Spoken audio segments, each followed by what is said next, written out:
Hello everyone, आज हम कर रहे हैं nutrition in human beings.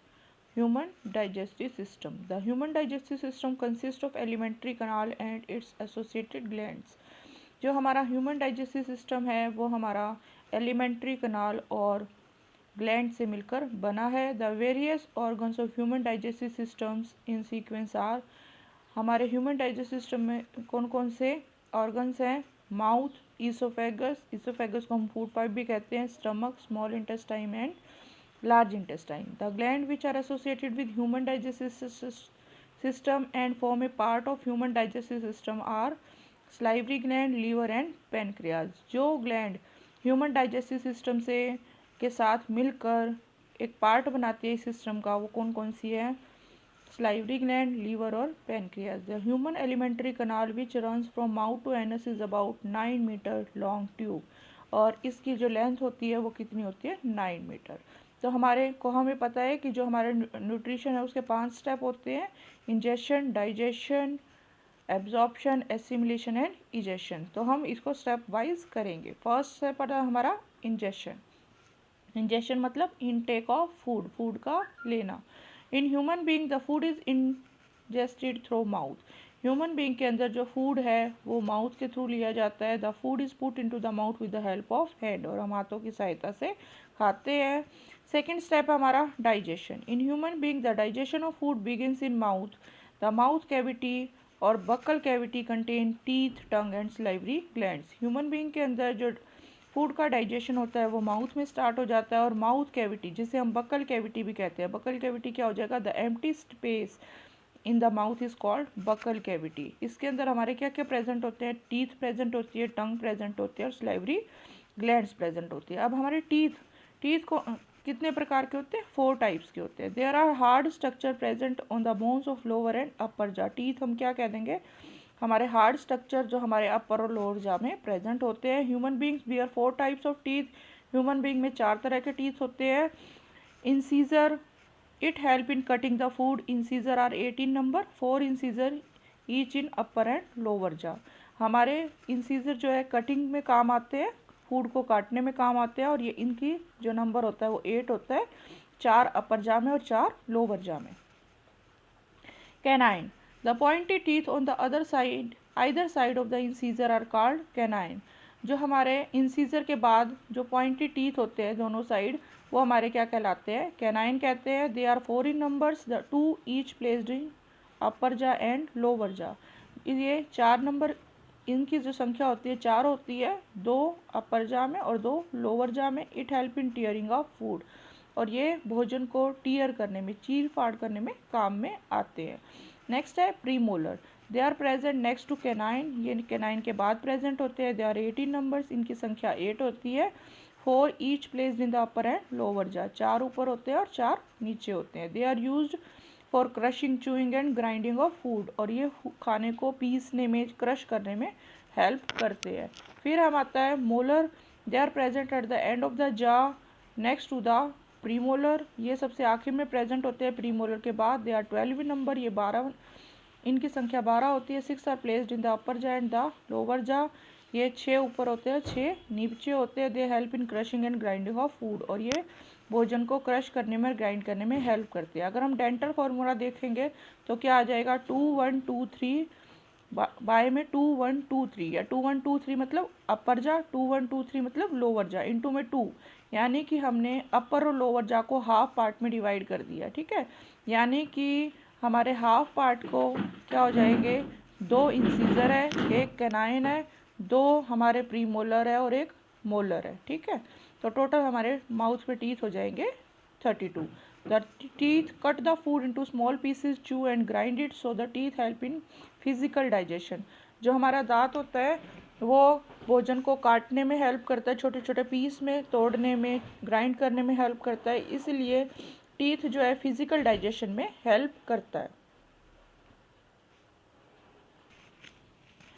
Tongue, it is highly muscular sensory organ present at the floor of buccal cavity. जो tongue है हमारा मस्कुलर ऑर्गन है जो कि बकल कैविटी के फ्लोर पे प्रेजेंट होता है। It bear several taste bud due to which human being recognise different sensation of basic taste such as sweet, bitter, salty and Sore.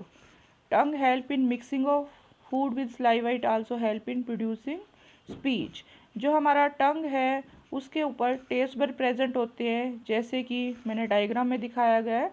इसके अंदर 4 तरह के टेस्ट बड प्रेजेंट होते हैं, सोर, स्वीट, सॉल्टी एंड बिटर। और टंग का फंक्शन क्या है? टंग का फंक्शन एक तो ये हो जाएगा टू डिटेक्ट द टेस्ट, दूसरा क्या हो जाएगा, ये it help in mixing food with saliva, ये फूड को स्लाइवा में मिक्स करने में हेल्प करती है। और थर्ड फंक्शन क्या हो जाएगा, ये बोलने में सहायता करती है। नेक्स्ट हमारे salivary glands, these are exocrine glands. अब एक्सोक्राइन ग्लैंड्स कौन सी होती है? डक्ट, जिसमें डक्ट होती है, ठीक है, यानी कि पाइप ट्यूब वाली ग्लैंड्स क्या होती है, वो क्या कहलाती है? Exocrine glands. तो जो हमारी स्लाइवरी ग्लैंड है वो हमारी एक्सोक्राइन ग्लैंड्स है, which secrete saliva containing and enzyme called salivary amylase. और इसके से क्या होता है, स्लाइवा निकलता है जिसके अंदर स्लाइवरी अमाइलेज हमारा एंजाइम प्रेजेंट होता है। It convert sugar starch into sugar, और ये स्टार्च को शुगर में कन्वर्ट कर देता है, और इसका पीएच कितना होता है? 7। It is due to these salivary glands that our mouth waters when we eat or smell something we like। ये salivary gland से saliva रिलीज होता है, इसी वजह से हमारे मुंह में क्या आ जाता है? पानी आ जाता है। जब हम किसी हमारी मनपसंद चीज़ को देखते हैं उसकी स्मेल हमें आ जाती है। salivary glands help in chemical digestion by secreting chemical enzymes। जो स्लाइवरी ग्लैंड्स होते हैं वो केमिकल डाइजेशन में हेल्प करते हैं एंजाइम्स को सिक्रीट करके। Since the food remains in the mouth only for a short time, so the digestion of food remain incomplete in mouth. जो हमारा मुंह में खाना है कुछ ही समय के लिए रहता है, इसलिए फूड का जो डाइजेशन होता है वो क्या होता है? पार्शियली डाइजेस्टेड होता है, ठीक है, यानी कि कंप्लीट डाइजेशन नहीं होता। Digestion of starch begins in the mouth, और हमारे माउथ में किस चीज़ का डाइजेशन स्टार्ट हो जाता है? स्टार्च का। नेक्स्ट आता है हमारा pharynx, small funnel shaped chamber located behind the oral cavity communicate with both esophagus and trachea। pharynx हमारा क्या होता है? एक funnel shaped chamber होता है जिसके अंदर हमारी esophagus और wind pipe दोनों present होती है। नेक्स्ट है esophagus, slightly digested food in mouth is swallowed by the tongue and goes down the food pipe called esophagus। जो हमारा पार्शियली डाइजेस्टेड फूड है, थोड़ा सा डाइजेस्टेड फूड है, वो टंग की सहायता से स्वेलो कर लेते हैं, निगल लेते हैं और फूड पाइप में चला जाता है। The walls of the food pipe have muscles which can contract and expand alternately. जो है हमारा जो फूड पाइप है उसकी वॉल्स में मसल्स प्रेजेंट होती है, वो क्या करती है? कॉन्ट्रैक्ट और एक्सपेंड करती है। When the slightly digested food enter the food pipe, the walls of the food pipe start contraction and expansion movement. जब हमारी बॉडी के अंदर ईसोफेगस के अंदर फूड एंटर करता है तो जो फूड पाइप की वॉल्स होती है वो कॉन्ट्रैक्ट और एक्सपेंड होना स्टार्ट कर देती है। The contraction and expansion movement of the walls of the food pipe is called peristaltic movement. जो हमारी कॉन्ट्रैक्शन और रिलैक्सेशन है, हमारी एक्सपेंशन है फूड पाइप की, इसको हम क्या कहते हैं? पेरिस्टेल्टिक मूवमेंट। ये पेरिस्टेल्टिक मूवमेंट जो फूड की वो क्या करती है? Pushes the digested food into the stomach.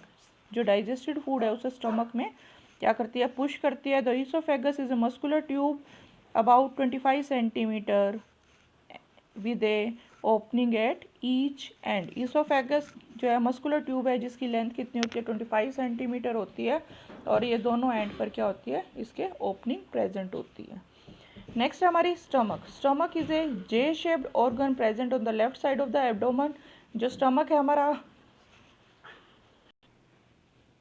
Stomach हमारा जे शेप ऑर्गन प्रेजेंट होता है एब्डोमन के लेफ्ट साइड पे। The food is further digested in the stomach. जो फूड का आगे डाइजेशन है स्टमक में होता है। The stomach food is turned into stomach for about 3 hours. जो है भोजन जो है स्टमक के अंदर 3 घंटे तक रहता है। During this time the food break down to smaller pieces and form a semi solid paste called chyme. इस टाइम पे जो फूड है वो स्मॉलर पीसेज में टूट जाता है और एक सेमी सॉलिड पेस्ट बनता है जिसे हम चाइम कहते हैं। The stomach wall contains 3 tubular glands in its wall that secrete gastric juice. जो स्टमक है उसकी वॉल के अंदर 3 ग्लैंड्स प्रेजेंट होती है जिससे हमारा गैस्ट्रिक जूस निकलता है। The gastric juice secrete contains 3 substances. Gastric juice में हमारे 3 सब्सटेंस होते हैं, hydrochloric acid, enzyme, pepsin and mucus. Hydrochloric acid होता है, पेप्सिन होता है और म्यूकस होता है। The pH of gastric acid is usually between 1.5 to 3.5। जो हमारा गैस्ट्रिक एसिड का pH होता है 1.5 से 3.5 के बीच में होता है। तो हमारा फर्स्ट कौन सा रिलीज होता है गैस्ट्रिक जूस से? Hydrochloric acid.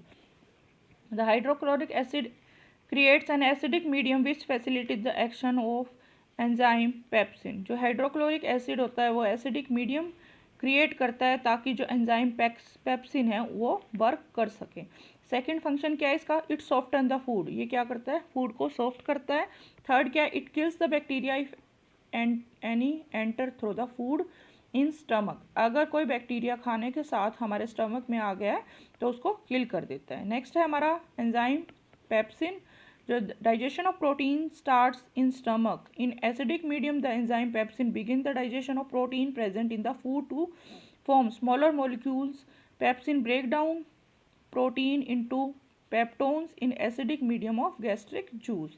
जो हमारा प्रोटीन का डाइजेशन है स्टमक में प्रेजेंट होता है, एसिडिक मीडियम में जो पेप्सिन एंजाइम क्या करता है? प्रोटीन का डाइजेशन स्टार्ट कर देता है और फूड को स्मॉलर मॉलिक्यूल्स में तोड़ देता है। जो पेप्सिन है वो पेप्टोन के अंदर, पेप्सिन जो है वो प्रोटीन को पेप्टोन के अंदर तोड़ देता है। नेक्स्ट है हमारा mucus. Mucus help to protect the stomach wall from its own secretion of hydrochloric acid. जो म्यूकस है वो स्टमक की इनर लाइनिंग को हाइड्रोक्लोरिक एसिड के रिएक्शन से क्या करता है? बचाता है। If mucus is not secreted, अगर म्यूकस सिक्रेट नहीं होगा, hydrochloric acid will cause erosion of inner lining of the stomach lead to formation of ulcer in the stomach. अगर म्यूकस हमारा रिलीज नहीं होगा तो क्या हो जाएगा? इनर लाइनिंग हमारी क्या हो जाएगी? उसमें इरोजन स्टार्ट हो जाएगा और हमारा क्या हो जाएगा? अल्सर हो सकता है। The partial digested food then goes from the stomach into the large intestine. उसके बाद क्या होता है? जब फूड यहाँ पर पार्शियली डाइजेस्ट हुआ है वो कहाँ चला जाता है? स्मॉल इंटेस्टाइन के अंदर चला जाता है। Small intestine, from small intestine the partially digested food enter the small intestine. The small intestine is the largest part of the alimentary canals. जो स्टमक से खाना है वो हमारा स्मॉल इंटेस्टाइन के अंदर आता है और जो स्मॉल इंटेस्टाइन है हमारा सबसे लार्जेस्ट पार्ट है। It is about 6.5 metre long in the adult man. इसकी जो लेंथ होती है वो कितनी होती है? 6.5। स्मॉल इंटेस्टाइन क्या है? Is very long. Small intestine बहुत लंबी है but it is called small intestine, पर इसे स्मॉल इंटेस्टाइन कहा जाता है because it is very narrow, क्योंकि वो ये बहुत ज़्यादा नैरो भीड़ी होती है। And arrange in the form of coil in our body, और ये क्वाइल की फॉर्म हमारी बेली के अंदर, जो पेट के अंदर अरेंज होती है। The length of the small intestine differ in various organism depend on the food they eat. जो स्मॉल इंटेस्टाइन की जो लेंथ है वो क्या होती है? अलग अलग ऑर्गेनिजम्स में अलग अलग होती है, डिपेंड करती है कि क्या भोजन वो खाते हैं। Herbivorous eat grass need a longer small intestine to allow cellulose to digest. Herbivorous के अंदर जो स्मॉल इंटेस्टाइन होती है बड़ी होती है क्योंकि वो क्या खाते हैं? घास खाते हैं जिसके अंदर सेलुलोज होता है, जिसको डाइजेस्ट करने के लिए ज़्यादा समय की ज़रूरत होती है। इसलिए क्या होता है? स्मॉल इंटेस्टाइन हर्बीवोरस के अंदर लंबी होती है। Meat is easier to digest and hence carnivorous like tiger have shorter small intestine. जो मीट है वो आसानी से डाइजेस्ट हो जाता है, इसलिए जो कार्निवोरस होते हैं जैसे टाइगर्स होते हैं उनकी स्मॉल इंटेस्टाइन क्या होती है? छोटी होती है। Small intestine consist of 3 parts. Small intestine के हमारे 3 पार्ट्स होते हैं, डोडेनम, जेजिनम, इलियम। डोडेनम हमारा क्या है? It is C shaped part having length of 25 centimetre. ये हमारा सी शेप्ड पार्ट है, जिसकी लेंथ 25 सेंटीमीटर होता है। Most of the digestion takes place in duodenum, और सबसे ज़्यादा डाइजेशन इसी पार्ट के अंदर होता है। Jejunum it is 2.5 metre in length, इसकी लेंथ 2.5 होती है और एंड मोर क्वाइल्ड पार्ट, और ये क्वाइल्ड पार्ट होता है। Ileum it is 3.5 metre in length, इसकी लेंथ 3.5 मीटर होती है and leads to large intestine, और उसके बाद ये किससे कनेक्ट हो जाती है? Large intestine. The small intestine in human beings is the site of complete digestion of food. Small intestine के अंदर क्या होता है? कंप्लीट डाइजेशन होता है। This happens as follow. ये कैसे होता है? Small intestine receive the secretion of 2 glands, liver and pancreas. Small intestine में 2 ग्लैंड्स का सिक्रीशन आता है, लीवर का और पेनक्रियाज का। The liver it is the largest gland of our body, ये हमारी सबसे बड़ी ग्लैंड मानी जाती है। We secrete bile juice for the digestion of fat and provide alkaline medium to the small intestine. अब जो खाना आया है वो हमारा क्या है, एसिडिक आया है, तो बाइल, जो हमारा बाइल जूस निकला है वो क्या करता है, फैट के डाइजेशन में हेल्प करता है और स्मॉल इंटेस्टाइन में एल्कलाइन मीडियम प्रोवाइड करता है। Bile is a greenish yellow liquid made in liver which is normally store in gall bladder. जो बाइल है हमारा ग्रीनिश येलो लिक्विड होता है जो कि लीवर से रिलीज होता है और गाल ब्लैडर में टेम्परेरी स्टोर होता है। फंक्शन ऑफ बाइल, बाइल के फंक्शन क्या है, it makes the acidic food coming from the stomach alkaline so that the pancreatic enzyme can act on it. ये क्या करता है कि जो खाना हमारे स्टमक में से आया है वो क्या होता है, एसिडिक होता है, और जो हमारा पेनक्रियाटिक एंजाइम है वो एल्कलाइन मीडियम में काम जो एक्ट करता है, इसीलिए ये जो है एसिडिक भोजन को क्या कर देता है, एल्कलाइन में कन्वर्ट कर देता है। The bile salt break down the fat present in the food into small globules, make it easy for the enzyme to action and digest them। जो बाइल साल्ट प्रेजेंट होते हैं बाइल जूस के अंदर वो क्या करते हैं, जो बड़े बड़े लार्ज ग्लोब्यूल्स होते हैं फैट के उसको स्मॉल ग्लोब्यूल्स में कन्वर्ट कर देता है कि एंजाइम अच्छी तरह से उसे डाइजेस्ट कर सके और एंजाइम अच्छी तरह से उस पर वर्क कर सके। इस प्रोसेस को क्या कहते हैं, इमल्सिफिकेशन ऑफ फैट। नेक्स्ट आता है हमारा pancreas. Pancreas is the large gland which lies parallel to and beneath the stomach. जो पेनक्रियाज है हमारी बड़ी एक लीफ लाइक स्ट्रक्चर होता है जो कि हमारा स्टमक के नीचे पैरेलल में प्रेजेंट होता है। Pancreas secrete pancreatic juice which contain digestive enzyme like pancreatic amylase trypsin and lipase. जो पेनक्रियाज है उससे पेनक्रियाटिक जूस निकलता है जो कि जिसके अंदर डाइजेस्टिव एंजाइम्स प्रेजेंट होते हैं जैसे कि पेनक्रियाटिक अमाइलेज ट्राइप्सिन और lipase. The enzyme amylase break down the starch. जो अमाइलेज है वो स्टार्च का क्या करता है, ब्रेक डाउन करता है। The enzyme trypsin digest the protein. जो ट्राइप्सिन है वो प्रोटीन को डाइजेस्ट करता है। And the enzyme lipase break down the emulsified fat. और जो लाइपेज है वो इमल्सिफाइड फैट को ब्रेक डाउन करता है। The walls of the small intestine contains gland which secrete intestinal juice। और जो हमारी स्मॉल इंटेस्टाइन की वॉल्स होती है उसमें क्या होता है, ग्लैंड्स प्रेजेंट होती है जो कि इंटेस्टाइनल जूस को सिक्रीट करती है। The intestinal juice contains A number of enzymes which complete the digestion of complex carbohydrate into glucose, protein and amino acid, fat into fatty acid and glycerol. जो intestinal juice होता है उसके अंदर बहुत सारे हमारे एंजाइम होते हैं और यहाँ पर हमारा जो है कंप्लीट डाइजेशन हो जाता है क्योंकि कार्बोहाइड्रेट जो है ग्लूकोज में कन्वर्ट हो जाता है, प्रोटीन हमारा एमिनो एसिड में कन्वर्ट हो जाता है और फैट हमारा फैटी एसिड और ग्लिसरॉल के अंदर कन्वर्ट हो जाता है। नेक्स्ट स्टेप आता है, ये तो हमारा क्या हो जाए, डाइजेशन यहाँ क्या हो गया, स्मॉल इंटेस्टाइन में कंप्लीट हो गया। नेक्स्ट स्टेप आ गया हमारा absorption. After digestion of molecules of food become so small that they can pass through the walls of the small intestine and goes into our body, this is called absorption।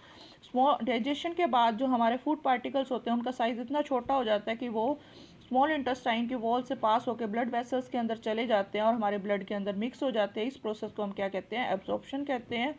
The small intestine is the main region for the absorption of digested food. जो small intestine है वो हमारा एक main part है जिसमें क्या होता है, एब्जॉर्प्शन होता है डाइजेस्टेड फूड का। The inner surface of the small intestine has million teeny finger like projection called villi। The presence of villi gives the inner walls of the intestine a very large surface area which help in rapid absorption of digested food। जो हमारा small intestine के inner walls होते हैं उसके अंदर छोटी छोटी finger like projections होते हैं जिससे हम विलाई कहते हैं। विलाई क्या करती है, एब्जॉर्प्शन का सरफेस एरिया क्या करती है, बढ़ा देती है। The digested food which is absorb through the walls of the small intestine goes into our blood. जो हमारे विलाई के द्वारा डाइजेस्टेड फूड एब्जॉर्ब हुआ है वो कहाँ चला जाता है, हमारे ब्लड के अंदर चला जाता है। नेक्स्ट स्टेप हमारा क्या आ जाएगा, assimilation. The blood carries digested food and dissolve food to all part of the body where it become assimilated as a part of the cell. जो ब्लड है वो डाइजेस्टेड फूड को और हमारा डिजॉल्व फूड को कहाँ ले जाते हैं, बॉडी के हर एक पार्ट तक, हर एक सेल तक ले जाते हैं जहाँ पर जो सेल है वो उसे एसिमुलेट करती है। This assimilated food is used by the body cell for obtaining energy as well as growth and repair of the body। यहाँ पर जो भोजन है वो बॉडी जो सेल्स हैं एनर्जी ऑब्टेन करने के लिए रेस्पिरेशन के थ्रू एनर्जी ऑब्टेन करते हैं और ग्रोथ और रिपेयर के अंदर यूज़ करते हैं। The energy is release by oxidation of assimilated food in the cells during respiration. जो एनर्जी है वो कैसे रिलीज होती है, जो एसिमिलेटेड फूड है उसके ऑक्सीडेशन से सेल के अंदर रेस्पिरेशन प्रोसेस के थ्रू एनर्जी रिलीज होती है। The digested food which is not used by our body immediately stored in the liver in the form of carbohydrate called glycogen. जो digested food है जो हमारी बॉडी के अंदर डाइजेस्ट नहीं होता वो क्या हो जाता है, वो क्या हो जाता है, टेम्परेरी स्टोर हो जाता है किसकी फॉर्म में, ग्लाइकोजन की फॉर्म में लीवर के अंदर। The stored glycogen can be used as a source of energy by the body as and when required. जो ये ग्लाइकोजन है हमारी बॉडी में एनर्जी के रूप में स्टोर हो जाता है जब हमारी बॉडी को ज़रूरत होती है, जब ये एनर्जी यूज़ हो जाती है। नेक्स्ट स्टेप हमारा egestion. The undigested food passes from the small intestine into a wide tube called large intestine. जो हमारा अनडाइजेस्टेड फूड है स्मॉल इंटेस्टाइन के बाद कहाँ एंटर करता है, large intestine. It is a large intestine because it is quite wide tube. इसको large intestine क्यों कहते हैं, क्योंकि ये थोड़ी सी चौड़ी ट्यूब होती है। Large intestine consist of, large intestine के क्या होता है, कितने पार्ट्स होते हैं, सीजियम ये हमारा, it is a pouch like structure having a blind tube of 8.9 centimetre length known as appendix. जिसके अंदर क्या होता है, एक छोटी सी ब्लाइंड ट्यूब होती है जिसे हम क्या कहते हैं, अपेंडिक्स कहते हैं। नेक्स्ट है colon. It is a longest U shape part of the large intestine having sac like swelling.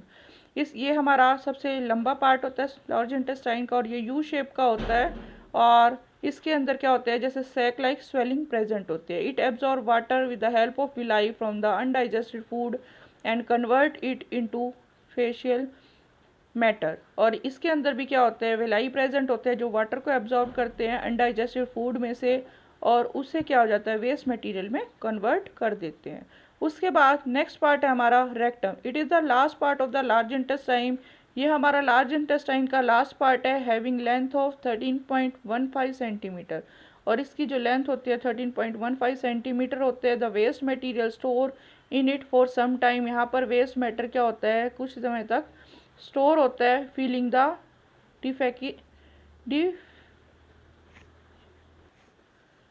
Defection अकर, जब हमारे को फीलिंग होती है डिफेक्शन की।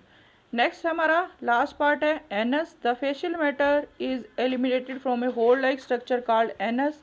जो हमारा जो वेस्ट मैटर है वो हमारा एक एनस से क्या हो जाता है, रिमूव हो जाता है, which is guard by anal sphincter, जो कि एनल स्पिंचर से क्या होता है, सराउंडेड होता है। The removal of facial matter is called egestion. और वेस्ट मटेरियल का जो रिमूवल है वो क्या कहलाता है, इजेशन कहलाता है। नेक्स्ट टॉपिक हमारा डेंटल कैरीज। डेंटल हमारा ये क्या स्ट्रक्चर हमारे को दिखा रखा है, पार्ट ऑफ टूथ। हमारे सबसे बाहर वाली लेयर कौन सी होती है, इनेमल, उसके नीचे डेंटाइल, फिर उसके नीचे पल्प कैविटी जिसके अंदर हमारे क्या प्रेजेंट होते हैं, नर्व्स और ब्लड वेसल्स प्रेजेंट होती है। जो कि ये हमारा टूथ कहाँ प्रेजेंट होता है, कहाँ लगा होता है, गम के अंदर प्रेजेंट होता है, मसूड़ों के अंदर। The hardest covering of the tooth is called enamel. सबसे ऊपर वाली जो हार्डेस्ट कवरिंग है हमारी क्या कहलाती है, इनेमल कहलाती है। Tooth enamel is the hardest material in our body. और ये हमारी बॉडी का सबसे हार्डेस्ट पार्ट है। The part of the tooth enamel below enamel is called dentine. Enamel के नीचे वाले लेयर को हम डेंटाइन कहते हैं। Inside the dentine is pulp cavity. Pulp cavity के नीचे, डेंटाइन के नीचे पल्प कैविटी प्रेजेंट होती है। The pulp cavity contains nerve and blood vessels. और पल्प कैविटी में हमारे नर्व और ब्लड वेसल्स प्रेजेंट होते हैं। The formation of small cavities और holes in the teeth due to the action of acid forming bacteria and improper dental care is called dental caries. जो हमारे दांतों के अंदर अगर हम अच्छी तरह से अपने दांतों की केयर नहीं करते हैं और बैक्टीरिया ग्रो कर जाते हैं जिसकी वजह से हमारे दांतों के अंदर कीड़ा लग जाता है, छेद हो जाते हैं, कैविटीज़ हो जाती है, उसे हम कहते हैं dental caries. When we eat sugary food the bacteria in the mouth act on the sugar to produce acid. जब हम कोई भी खाना खाते हैं तो बैक्टीरिया हमारे माउथ के अंदर शुगरी सब्सटेंस के ऊपर एसिड प्रोड्यूस करता है। This acid first dissolve calcium salt from the tooth enamel and then from the dentine forming small cavities और holes in the tooth after a period of time. ये acid क्या करता है, calcium जो salt होता है हमारा टूथ इनेमल और डेंटाइल को उसको डिजॉल्व कर देता है और होल क्या बना देता है कुछ समय के बाद। The acid present provides produce by bacteria irritate the nerve endings inside the tooth and called toothache. और जो ये एसिड है, बैक्टीरिया के द्वारा जो एसिड प्रोड्यूस होता है, जो हमारे नर्व्स और ब्लड वेसल्स को क्या करता है, इरिटेट करता है, और हमारे दांत में क्या हो जाता है, दर्द हो जाता है। If the teeth is not clean regularly, अगर हम दांत को अच्छी तरह से रोज़ साफ नहीं करते हैं, they become covered with a sticky yellowish layer of food particles and bacterial cell called dental plaque. तो हमारे दांतों के ऊपर एक स्टिकी येलो कलर की लेयर फूड पार्टिकल्स की और बैक्टीरिया सेल की कवर हो जाती है, जिसे हम क्या कहते हैं, पीली लेयर को dental plague. Brushing the teeth regularly after eating food remove the dental plague before bacteria produce acid. हमारे को क्या करना चाहिए, खाने के बाद क्या होना चाहिए, रेगुलरली ब्रश करना चाहिए, ताकि जो है बैक्टीरिया प्लेग की लेयर ना प्रोड्यूस कर सके और एसिड ना प्रोड्यूस कर सके। This will effect prevent dental caries और टूथ डिकेज। इसकी वजह से हमारे क्या होती है, दांतों में होल नहीं होगा और दांतों में कीड़ा नहीं लगेगा और दांत हमारे ख़राब नहीं होंगे।